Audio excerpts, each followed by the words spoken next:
Hi everyone, today I want to share with you a project that I have previously shared on a YouTube short, and I wanted to give a little bit more detail because I had gotten some questions on how to use this and what exactly this was. And what we're going to use today is this watercolor pen, or I have gotten mine from Stampin' Up, and it is called an Aqua painter. But I have seen other names, and at the end of the video I'll go over some details about where you can get that. But what you're going to need is this sort of water pen, watercolor brush, that sort of thing. You're going to need some watercolor paper. You're going to need some water-based inks, and you're going to need a stamp more than likely. You can always do something without a stamp, but to get the image, that's what we're going to use as a stamp. And so let's get started. I'm going to go over and show you a few things now. What I shared earlier in a short video that I had was these prints that I had done using watercolor paper and a stamp along with my ink, and then I used my Aqua painter to spread the ink out over this pair, and then also to do the shadows here I used my watercolor brush. I am no expert in watercolor. I am just learning along the way, but I just like this look, and so that's what I've been kind of doing a few things with lately. And I use these in cards, bookmarks. I put them in some of my junk journals, that sort of thing. Even as pictures, these are great to be put in picture frames. Now, as I've shown you what I've got, let me show you a little bit about what you need. Once you get one of these watercolor brushes or aqua painters, what I do is I just twist this lid right here, and this comes off, and you fill this with water, just regular water, and then you'll close that back up. And then you can take the lid off here, and then this is just a brush.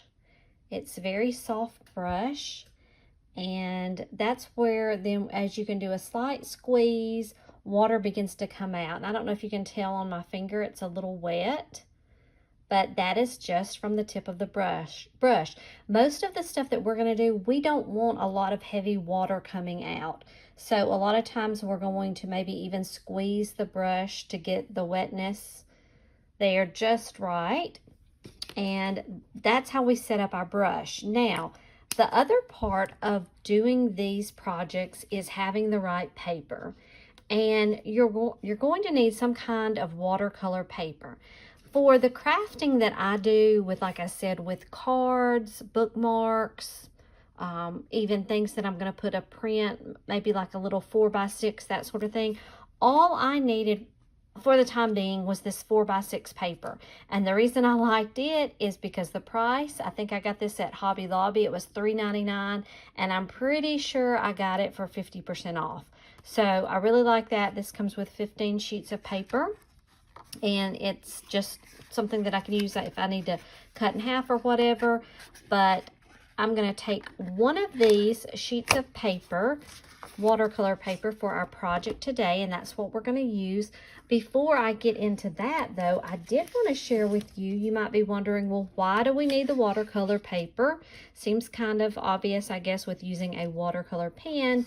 But here's an example of when you use just regular cardstock, you know, the smooth versus the watercolor that has a little bit of a bumpiness to it.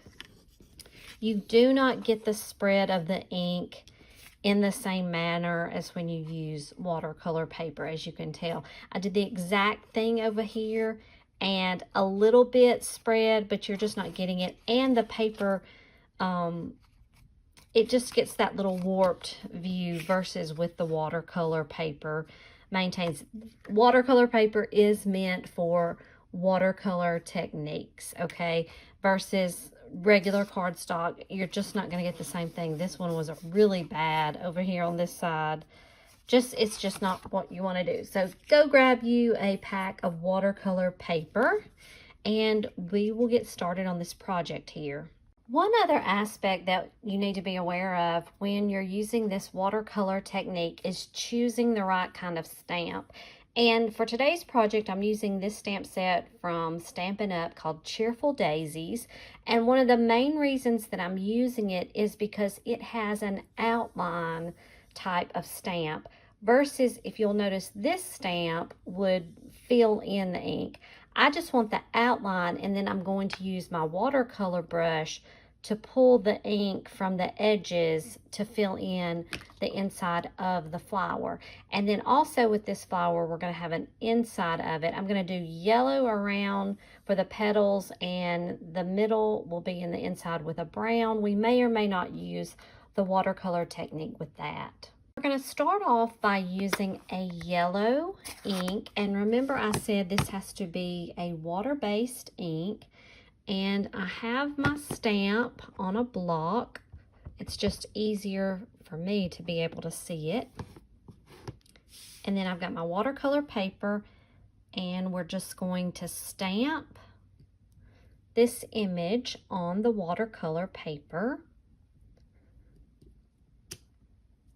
And you can see that there.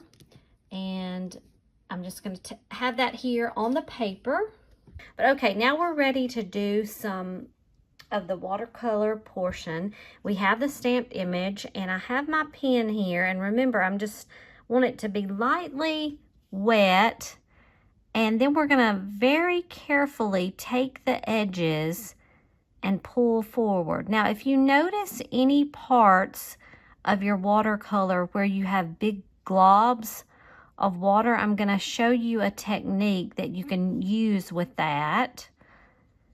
And once you get going, you just want to very lightly move across in a painting fashion. I feel like I'm painting. It's almost as if, do you remember when you were younger and we did paint by numbers and the ink was there, the paint was there on the picture, and we just had a wet paintbrush? That's almost what this feels like.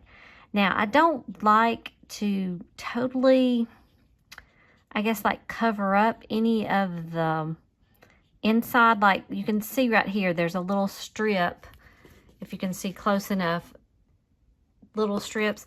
I try to kind of maintain those. I don't want to rub too hard and lose those, because I think that just gives it a nice look. Now, I haven't done the interior stamp yet, the center of the flower, because mainly I don't want to mess up and get any of that brown. So I think that is really nice there. We've maintained some of the parts right there. When I first started, it almost got a little too much water and blended too much, but I think it'll dry perfectly. To me, it doesn't have to be perfect. I want to keep that darker outer edge and then a little bit of the inside. I think that gives it a look of the watercolor. Now, my brush has a little bit of the yellow on the inside, so I'm going to make use of this little extra strip of cardstock that I have, and I just run that over so that I can maintain my coloring to be clear, and we'll end up using it on our next color, and we won't have any kind of mix of colors. Put my lid back on, and I'm going to let that dry for just a few moments. Now, to finish off this flower, we're going to use a brown on the inside, the middle of the flower here. And I'm just going to stamp that right in the middle. And I don't think, because of the structure of this stamp, I'm not going to add any of the watercolor to that.